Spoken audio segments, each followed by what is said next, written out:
नमस्कार news room को स्वागत करुच्ची मो अभिन्न आशुतोष। वर्तमान समय पूरा विश्व रे पुणी थरे परमाणु भयर आशंका सृष्टि होईछि। दर्शक बंधु आपण माने भाबुथिबे जेतेबेले विश्व रे एभली कोनोसी युद्ध परिस्थिति नाही, जेतेबेले कोनोसी देश परमाणु अस्त्रर धमक देउछंती, ठीक सेतिकी बेले परमाणु भयर आशंका सृष्टि होला काहेकि? एहार उत्तर हेउछि जे विश्वर दुई शक्तिशाली देश अमेरिका और रूसिया मध्य रे थिबा परमाणु चुक्ति वर्तमान शेष हेबाकु जाउछि बा एक रकमर शेष हो जाइछि। एही परमाणु चुक्तिर ना थिला न्यू स्टार्ट और एही चुक्ति अनुसार जदि अमेरिका किंबा रूसिया कोनसी परमाणु कार्यकलाप करंती बा परमाणु अस्त्रर प्रयोग करंती तेबे तार संपूर्ण विवरणी उभय देश परस्पर को देबा बाध्यतामूलक। एमिति कि चुक्ति अनुसार अमेरिका और रूसिया रे नुआ परमाणु अस्त्र शस्त्रर उत्पादन उपरे मध्य अनेक मात्रा रे कटकणा लागिथिला, किंतु एही चुक्ति शेष हेबा परे वर्तमान अमेरिका और रूसिया भली दुई शक्तिशाली देश जेते मात्रा रे चाहिबे सेते मात्रा रे परमाणु अस्त्र शस्त्र निर्माण करि परिबे। आपण माने समस्त जानिचंती जे परमाणु बोमार भय केते भयंकर होई पारे। जापान रे हिरोशिमा और नागासाकी शहर उपरे अमेरिका करथिबा परमाणु बोमा आक्रमणर नजीर पूरा विश्व को दोहलाई देथिला। आ एही घटना समस्तंकु हृदबोध करि दिए जे विश्व रे परमाणु अस्त्र शस्त्रर भयभीतता केते रहिछि। ठीक एतिकी बेले अमेरिका और रूसिया भली दुई शक्तिशाली देश वर्तमान परमाणु चुक्तिर बाहर को जाउचंती, अर्थात उभय देश भितरे थिबा परमाणु युद्धास्त्र नियंत्रण चुक्ति वर्तमान एक रकमर शेष हो जाइछि। एहा द्वारा कोन हेबो? विश्व रे पाखापाखी 88 भाग परमाणु अस्त्र शस्त्र अमेरिका और रूस पाखरे रहिछि। रूस और अमेरिकार मोट परमाणु अस्त्र शस्त्र हेउछि 1550। ता पछकु रहिछि चीन पाखरे विश्वर 600 परमाणु युद्धास्त्र रहिछि। एथिरो आपण माने अनुभव करि परिबे जे परमाणु बोमा उत्पादन एवं एहार प्रयोग रे अमेरिका और रूस भली राष्ट्र केते शक्तिशाली। अमेरिका और रूस ठारो चीन रो परमाणु क्षमता पाखापाखी 12% कम एवं जो चुक्ति अमेरिका और रूस भितरे होइतिला एही न्यू स्टार्ट चुक्ति अनुसार अमेरिका और रूसिया उभय देश मध्य रे जारी रहितिबा शीतल युद्ध रे गोटिए विराम लागिथिला। 2010 मसिया रे तत्कालीन अमेरिका राष्ट्रपति बाराक ओबामा और तत्कालीन रूसिया राष्ट्रपति दिमित्री मेडवेडेव भितरे एही चुक्ति को पुणी थरे रिन्यू करा जाइथिला एवं एहार अवधि 2021 मसिया रे सरीजिबा परे जो बाइडेन प्रशासन अमेरिका रे चुक्तिर समय सीमा को आहुरी 5 वर्ष वृद्धि करिथिले, किंतु वर्तमान अमेरिका राष्ट्रपति डोनाल्ड ट्रम्प और रूसिया राष्ट्रपति व्लादिमीर पुतिन आउ एही चुक्ति को अग्रसर करिबा को चाहु नाहंती। उभय देश एही चुक्तिर शेष हेबा पर्यायर सहमति दैछंती। यह पूरा विश्व रे एक परमाणु आतंक खेलाई देइछि। एमिति कि जातिसंघ मध्य एही घटना रे हस्तक्षेप करिछि। यूनाइटेड नेशंस रो जनरल सेक्रेटरी उभय अमेरिका और रूस को कहिसंती जे एही चुक्तिर केमिति अवधि आगको बढ़ी पारिबो और पुणी थरे रूसिया और अमेरिका भितरे कोनोसी नुआ परमाणु चुक्ति द्वारा उभयंकर परमाणु क्षमता को प्रतिहत करा जाई पारिबो से दिगरे उभय देश विचार करंतु। आमे समस्त जानिछु जे वर्तमान समय रे रूसिया और यूक्रेन रो युद्ध चलिछि। सेपटे ग्रीनलैंड दखल पाई अमेरिका जेउ भली सजबाज हेउछि और ईरान उपरे आक्रमण पाई अमेरिका जेउ सब योजना करूछि, ठीक एतिकी बेले परमाणु अस्त्रर उत्पादन एवं एहार व्यवहार क्षेत्र रे जदि अमेरिका और रूसिया भली देश लगाम छाड़ होई जिबे तेबे एहा केते भयंकर होई पारे। एही चुक्ति जहार ना थिला न्यू स्टार्ट, एही चुक्तिर अवसान परे वर्तमान अमेरिका और रूसिया उभय राष्ट्र विश्वर एही दुई मुख्य शक्तिशाली राष्ट्र जेते चाहिबे सेते मात्रा रे परमाणु युद्धास्त्र तैयारी करि पारिबे, किंतु पूर्वरु एहा उपरे एही चुक्ति जरिया रे गोटे कटकणा लागिथिला। जदि एभली मात्रा रे परमाणु युद्धास्त्र अमेरिका और रूसिया तैयारी करंती एहार प्रयोगर मध्य भयावहता बढ़ी जिवो बा ए नै आशंका वृद्धि पाइबो। यूक्रेन उपरे रूस पूर्वरु मध्य परमाणु युद्ध धमक दे सारी।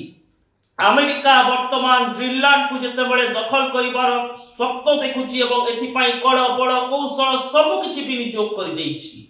ठीक एतिकी बेले अमेरिका भली देश मध्य जदि परमाणु अस्त्र शस्त्र व्यवहार में लगाम छाड़ होइजिवो तेबे यह विश्व पाई विपज्जनक होई पारे।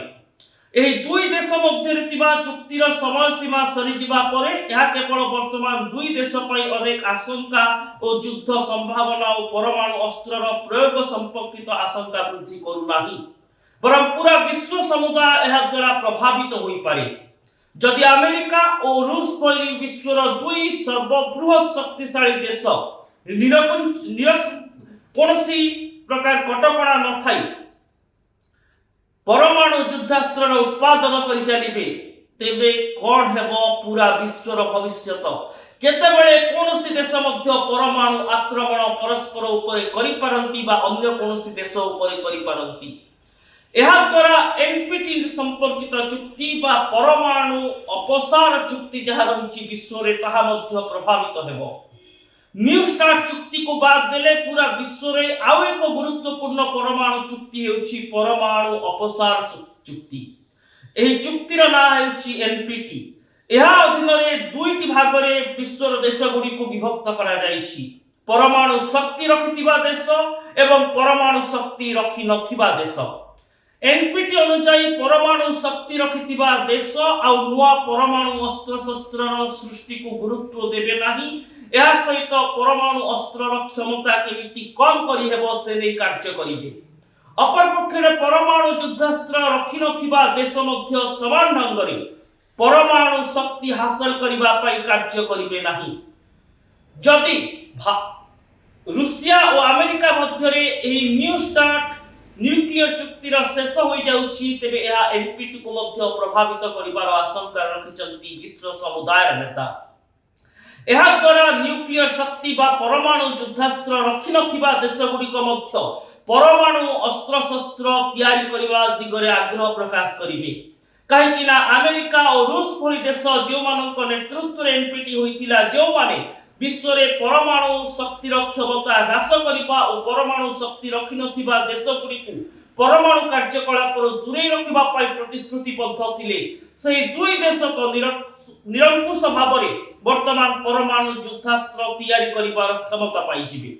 अर्थात परमाणु युद्धास्त्र रखि नथिबा देश गुडिक भितरे स्वतः प्रवृत्त भावरे गोटे आशंका रहिबो बा से माने एभली जुक्ति बाढी पारंती जे जेतेबेले रूसिया और अमेरिका भली देश निरंकुश भावरे परमाणु युद्धास्त्र वृद्धि करि पारंती सेतेबेले अन्य कोनोसी देश नुआ करी परमाणु शक्ति क्षेत्र रे काहीकि कार्य करिबो नाही। भारत मध्य गोटे न्यूक्लियर पावर बा परमाणु युद्धास्त्र रखिथिबा देश। एणु जेतेबेले न्यूक्लियर बोमार प्रयोग कथा आसे बा यार उत्पादन कथा आसे विश्व समुदाय मिलित भावरे कार्य करिथाय। विभिन्न देश परस्पर सहित एकाधिक चुक्ति करिथांती।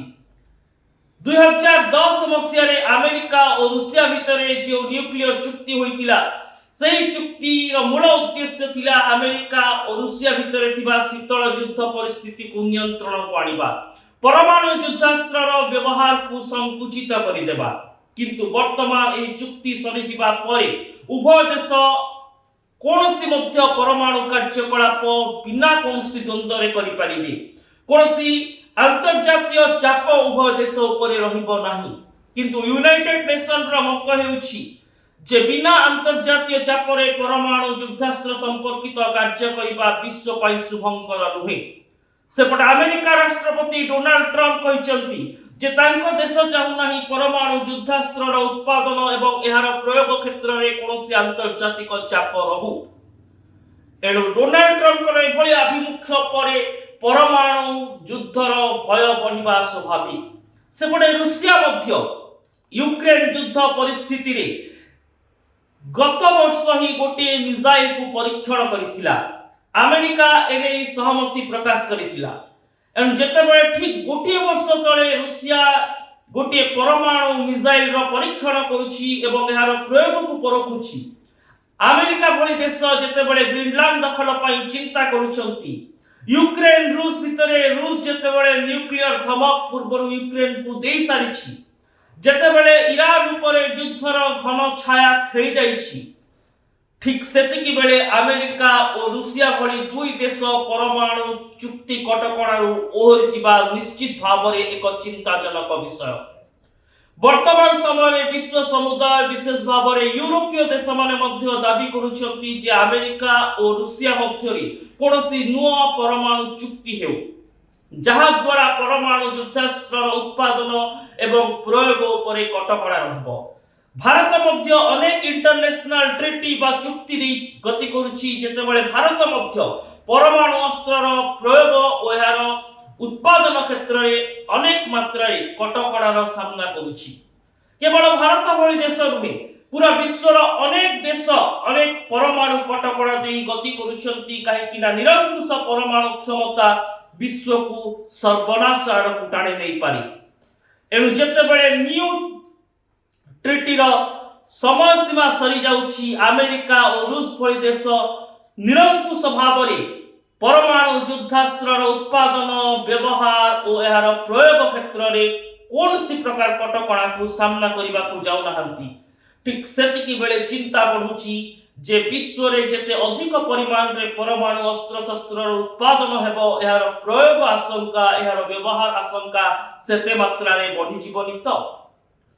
ଠିକ୍ ଏତିକି ବେଳେ ଦର୍ଶକ ବନ୍ଧୁ, ମୁଁ କହି ରଖିବା ପାଇଁ ଚାହିଁବି 2010 ମସିହାରେ ବାରାକ ଓବାମାଙ୍କ ସହିତ ତତ୍କାଳୀନ ରୁଷୀୟ ରାଷ୍ଟ୍ରପତି ଦିମିତ୍ରି, ଯିଏକି ଏହି ପରମାଣୁ ଚୁକ୍ତିର ସମୟସୀମାକୁ ପୁଣି ବୃଦ୍ଧି କରିଥିଲେ ଏବଂ ପ୍ରାୟ 3 ଦଶନ୍ଧି ଧରି ଏଭଳି ଏକ ଚୁକ୍ତି ଦେଇ ଆମେରିକା ଓ ରୁଷ ଗତି କରି ଆସୁଥିଲା, ସେ ମଧ୍ୟ କହିଛନ୍ତି ଏହି ଚୁକ୍ତିର ଅବସାନ କେବେ ମଧ୍ୟ ଶୁଭଙ୍କର ସୂଚନା ଦେଉନାହିଁ। ଏହା ପରମାଣୁ ଭୟର ଆଶଙ୍କା, ପରମାଣୁ ଯୁଦ୍ଧାସ୍ତ୍ର ପ୍ରୟୋଗ ଆଶଙ୍କା ବୃଦ୍ଧି କରୁଛି। ଯେତେବେଳେ ବିଶ୍ୱ ସମୁଦାୟ ଶାନ୍ତି ରକ୍ଷା କ୍ଷେତ୍ରରେ ଗୁରୁତ୍ୱ ଦେଉଛନ୍ତି, ଆମେରିକା ଓ ରୁଷ ବିଶ୍ୱର ସର୍ବବୃହତ୍ ଦୁଇ ଶକ୍ତିଶାଳୀ ଦେଶ ପରମାଣୁ ଅସ୍ତ୍ରଶସ୍ତ୍ରର ଉତ୍ପାଦନ ଓ ବ୍ୟବହାର କ୍ଷେତ୍ରରେ ଲଗାମ ଛାଡ଼ ହୋଇଯିବା ଭଳି ପରିସ୍ଥିତି ସୃଷ୍ଟି ହୋଇଛି। ଏଣୁ ଏହି ଦୁଇ ଦେଶ କେମିତି ନା କେମିତି ପୁଣି ଥରେ ଏକ ନୂଆ ପରମାଣୁ ଚୁକ୍ତି ଆଡ଼କୁ ଗତି କରନ୍ତୁ, ଯାହା ପରମାଣୁ ଅସ୍ତ୍ରର ଉତ୍ପାଦନ ଏବଂ ଏହାର ପ୍ରୟୋଗ ଉପରେ କଟକଣା ଲାଗୁ କରିବ, ଯାହା ଉତ୍ତରଦାୟିତ୍ୱକୁ ଆହୁରି ବିଶ୍ୱସନୀୟ କରିପାରିବ। ଜି5ଙ୍କ ସହିତ କଥା ହୋଇ ରୁଷ ରାଷ୍ଟ୍ରପତି କହିଛନ୍ତି ଯେ ପରମାଣୁ ଅସ୍ତ୍ରର ପ୍ରୟୋଗ ଏବଂ ଏହାର ପରୀକ୍ଷା କ୍ଷେତ୍ରରେ ରୁଷ ଯଥେଷ୍ଟ ସଚେତନତା ଅବଲମ୍ବନ କରିବ।